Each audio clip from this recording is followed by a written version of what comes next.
बिस्मिल्लाहिर्रहमानिर्रहीम, अस्सलाम वालेकुम। वेलकम टू ऑफिशियल सातिया साल। पिछले कुछ व्लॉग्स में हम आपको चाइना का और अमेरिका का कंपैरिजन करके बता रहे हैं डिफेंस इंडस्ट्री के हवाले से, और किस तरीके से डिफेंस टेक्नोलॉजी को सामने रखते हुए चाइना सबकत ले जा चुका है। लेकिन आज इस वीडियो में हम आपको दोनों मुमालिक की जो ऑटोमोबाइल इंडस्ट्री है उसके हवाले से बताएंगे। एक तरफ चाइना की ऑटोमोबाइल इंडस्ट्री है और दूसरी तरफ यूएस की और यूरोप की। और ख़ास तौर से अगर हम इसमें बात करें जो इलेक्ट्रिक कार्स होती हैं, जिनको बैटरी इलेक्ट्रिक व्हीकल्स भी कहा जाता है, इनका आज कंपैरिजन आपको करके बताएंगे। दो ऑटोमोबाइल कंपनीज के नाम जहन में रखिए। एक तरफ अमरीकी कंपनी है टेस्ला, जो कि इलॉन मस्क की है और जो कि ऑब्वियसली इलेक्ट्रिक व्हीकल्स बनाते हैं, और दूसरी तरफ चाइनीज ऑटोमोबाइल कंपनी है BYD। और ऑब्वियसली आपने सुन रखा होगा, आजकल आपको पाकिस्तान में भी बहुत ज़्यादा ये BYD की गाड़ियाँ नज़र आएंगी, बैटरी इलेक्ट्रिक व्हीकल्स नज़र आएंगे। तो आज हम आपको बताएंगे कि किस तरीके से जो चाइना की ऑटोमोबाइल इंडस्ट्री है, ख़ास तौर से जो इलेक्ट्रिक गाड़ियाँ बनाते हैं, वो कैसे यूरोप के अंदर अमरीकी गाड़ियों को या अमरीकी कंपनीज को पीछे छोड़ रहे हैं। अब मैं यहाँ पे जिक्र करती हूँ पिछले महीने अप्रैल में एक रिकॉर्ड के मुताबिक जो इलेक्ट्रिक कार मेकर हैं BYD, जो चाइनीज़ इलेक्ट्रिक कार मेकर हैं, इन्होंने जो लीड करते हुए हमेशा से नज़र आए टेस्ला इलेक्ट्रिक कार्स को बहुत पीछे छोड़ा है। कहाँ पे? यूरोप में। यूरोप में पहली बार ऐसा हुआ है कि अमरीकी इलेक्ट्रिक गाड़ी कम बिकी है बनिस्बत इसके चीनी जो इलेक्ट्रिक गाड़ी है, और वो भी BYD की, वो बहुत ज़्यादा बिकी हैं। उसमें अमेरिका को इन्होंने पीछे छोड़ा है यूरोप के अंदर। फिर जाटो डायनामिक्स का एक रिकॉर्ड सामने आया है, और उसके मुताबिक जो पिछले महीना गुजरा है अप्रैल का, उसमें BYD ने 7,231 बैटरी इलेक्ट्रिक व्हीकल्स फरोख्त किए हैं, जबकि टेस्ला ने 7,165 गाड़ियां जो हैं वो बेची हैं। अब कहने को ऑटो इंडस्ट्री के माहिरीन ये बात करते हैं कि जी देखा जाए तो बहुत थोड़ा सा आपको डिफरेंस नजर आता है कि एक तरफ 7,231 और एक तरफ 7,165। कहने को बड़ा मामूली सा फर्क है, लेकिन वो कहते हैं कि इसको इतना मामूली समझना नहीं चाहिए। इसके असरात जो हैं वो बहुत ज्यादा गहरे हैं, क्योंकि ये यूरोप की जो बैटरी इलेक्ट्रिक गाड़ियों की मार्केट है उनके लिए एक लम्हा फिक्रिया है, जो कि गुज़श्ता कई अरसे से हम देख रहे थे कि जहां पर रूल था तो सिर्फ एक ही कंपनी का, और वो टेस्ला का था, जो कि इलॉन मस्क की कंपनी है। और यहाँ पे यूरोप की एक और रिसर्च सामने आई है कुछ मार्केट्स की, वो भी मैं बताती चलूँ। यूरोप की जो 28 मार्केट्स हैं उनकी रिसर्च के मुताबिक, जो मैंने अप्रैल का जिक्र किया, ये भी हम ज़्यादा आपको फिगर्स नहीं बता रहे, सिर्फ एक महीने के स्टैटिस्टिक्स का मैं यहाँ पर जिक्र कर रही हूँ, कि उसमें जो चीनी बैटरी इलेक्ट्रिक गाड़ियों की फ़रोख्त है उसमें 169% इजाफा हुआ है। और अगर इसका आप मवाजना करते हैं टेस्ला के साथ, तो टेस्ला की जो इलेक्ट्रिक गाड़ियां हैं उनकी फरोख्त में 49% कमी हुई है। सो यहीं से आपको डिफरेंस का पता चल जाता है।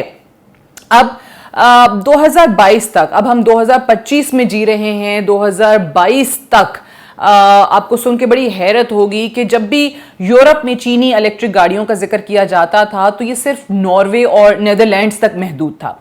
चीनी गाड़ियां यूरोप में बिक रही थीं, बट वो सिर्फ और सिर्फ इन दो ममालिक तक महदूद थीं, और वो हैं नीदरलैंड्स और नॉर्वे।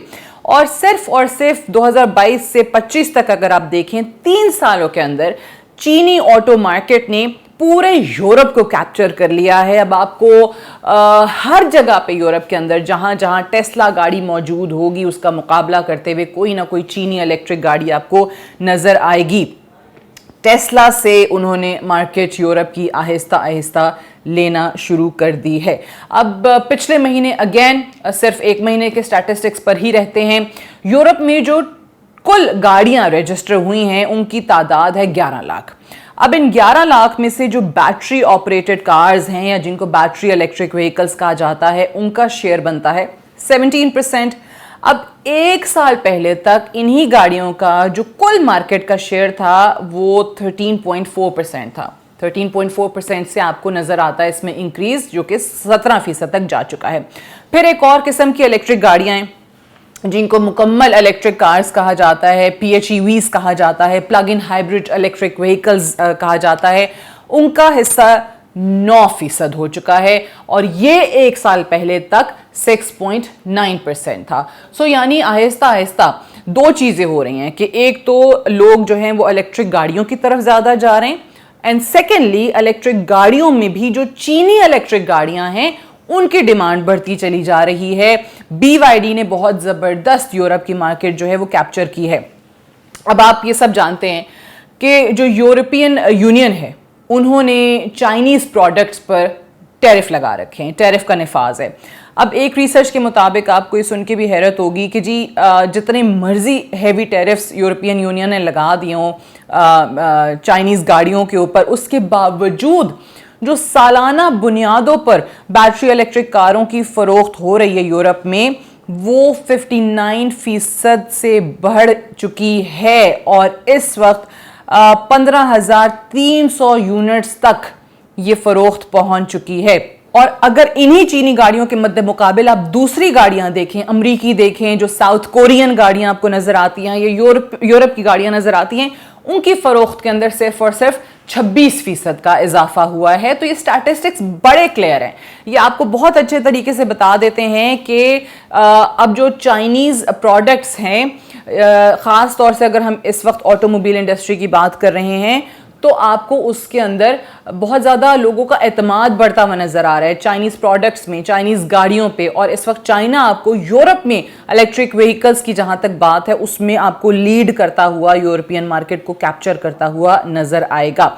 दूसरी तरफ जो मैंने आपको कहा कि जो मुकम्मल इलेक्ट्रिक गाड़ियाँ जिनको कहा जाता है प्लग इन हाइब्रिड व्हीकल्स, उनकी अगर मैं बात करूं तो सालाना बुनियादों पर उनकी जो गाड़ियां फरोख्त हो रही हैं, जो उसमें इजाफा हुआ है, वो आपको नज़र आता है 546%, 546% जो है उसमें इजाफा आपको नज़र आता है। और जिसके साथ ही अगर हम गाड़ियां कितनी फरोख्त हुई हैं, कुल यूनिट्स की बात कर लें, तो वो 9,649 यूनिट्स तक पहुंच जाता है, जो कि यूरोपीय मार्केट में रजिस्टर्ड गाड़ियों का 10% बनता है। और इसके अलावा टैरिफ की जहां तक हमने बात की है, तो जो प्लग इन इलेक्ट्रिक व्हीकल्स हैं उस पर यूरोप ने 45.3% टैरिफ लगाया है, सिर्फ और सिर्फ चीनी गाड़ियों पे। ये नहीं है कि जो जहां जिस मुल्क से मर्जी इलेक्ट्रिक गाड़ियां आ जाएं तो उस पर टैरिफ लगा दिया जाए, नहीं।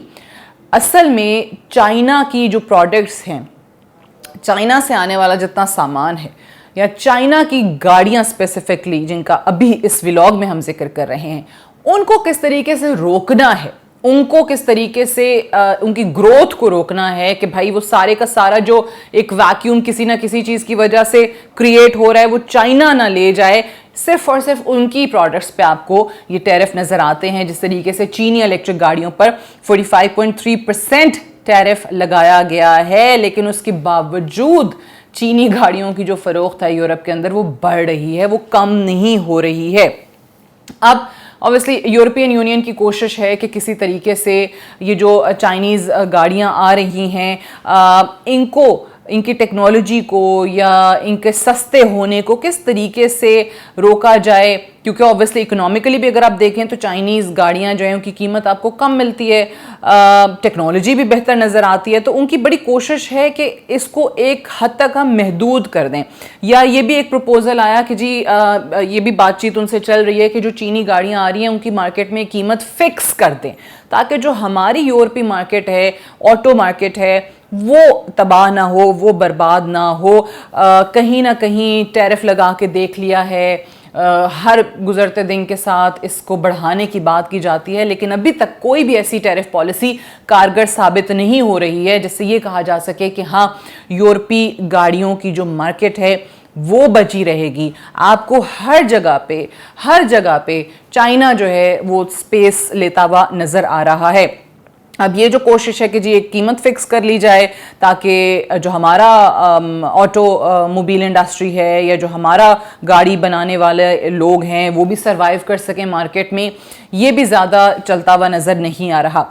अब पिछले साल 2024 के आगाज में एक और आपने सुना होगा, BYD का तो हम जिक्र कर ही रहे हैं, इसके अलावा एक और चाइनीज ऑटो मेकर्स हैं, चेरी ऑटोमोबाइल्स या चेरी ऑटोज, वो भी यूरोप के अहम ममालिक में फ़रोख्त होना शुरू हो गए थे। और जब सेल हुई इन गाड़ियों की तो ज़रा उसमें अगर आप नंबर्स देखें तो तकरीबन आपको वो सिफर नज़र आती थी कि मतलब ना होने के बराबर ही थी उसकी सेल। मैं यूरोप के अहम ममालिक की बात कर रही हूँ, लेकिन आज अगर आप ये नंबर्स देखें तो बड़ी हैरत होती है कि ये नंबर मार्च 2025 में, इस साल में मार्च की मैं आपको स्टैटिस्टिक्स बता रही हूँ कि BYD ने 3270 और चेरी ने 757 कारें जो हैं वो फ़रोख्त की हैं। ये एक बहुत बड़ा, एक बहुत कठिन मरहला है यूरोप के लिए, यूरोपीय कार मेकर्स के लिए, कि किस तरीके से हम अपने इंडस्ट्री को क्रैश होने से बचाएं। जो चाइना से गाड़ी आ रही है कम कीमत होने के साथ साथ एक बेहतरीन टेक्नोलॉजी भी उसके अंदर है और लोग ऑब्वियसली प्रेफर कर रहे हैं।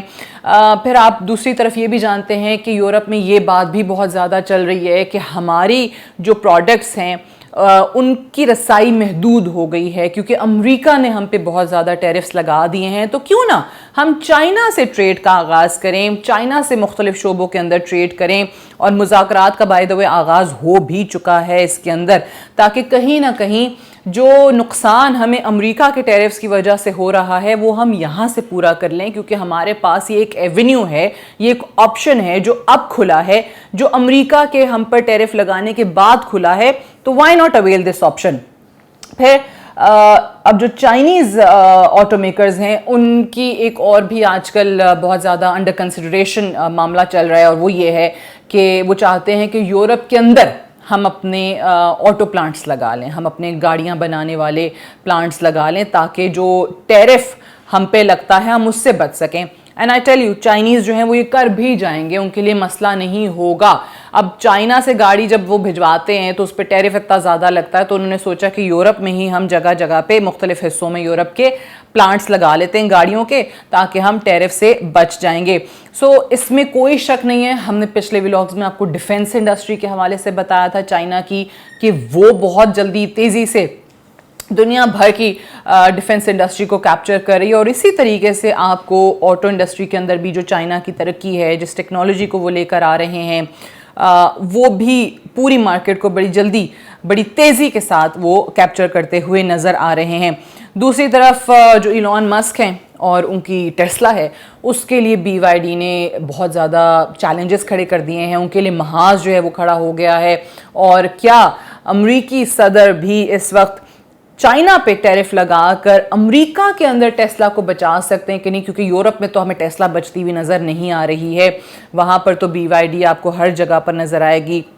यूरोपीय यूनियन के चाहे वो टैरिफ्स हों, उसका मुकाबला भी उन्होंने कर लिया है।